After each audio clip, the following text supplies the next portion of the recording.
to news out from the BBC World Service. Hello, I'm James Menendez. Russian soldiers appeared in a Ukrainian court accused of shooting dead an unarmed civilian. Prosecutors say they're working on thousands of other similar cases.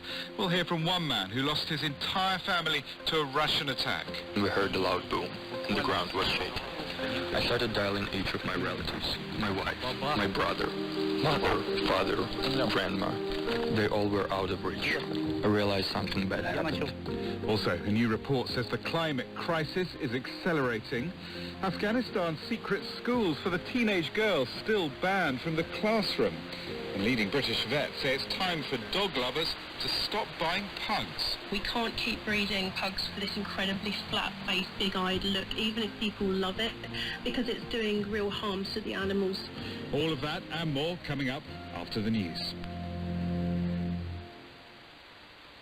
Hello, I'm Moira Alderson with the BBC News. The UN Secretary-General Antonio Guterres says the world urgently needs to switch from fossil fuels to renewable energy after climate experts warned that last year set a series of alarming new records. In its annual report, the World Meteorological Organization said greenhouse gas concentrations, sea levels, ocean heat and ocean acidification were all at unprecedented levels. Mr. Guterres said humanity could no longer put off tackling the problem. The global energy system is broken and bringing us ever closer to climate catastrophe. Fossil fuels are a dead end, environmentally and economically. The war in Ukraine and its immediate effects on energy prices is yet another wake-up call. The only sustainable future is a renewable one. We must end fossil fuel pollution and accelerate the renewable energy transition before we incinerate our only home. Time is running out.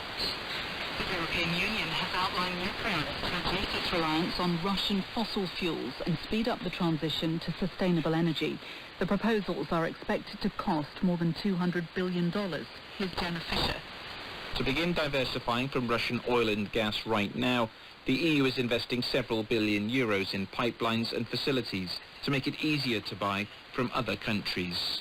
At the same time, there will be an accelerated shift towards green energy sources. More buildings will be built with solar panels on the roof and special areas designated where it will be much easier to get the permits to build wind and solar power plants. Russia says nearly 700 Ukrainian fighters at the Azovstal steelworks in Mariupol have surrendered in the past 24 hours, bringing the total since Monday to almost 1,000.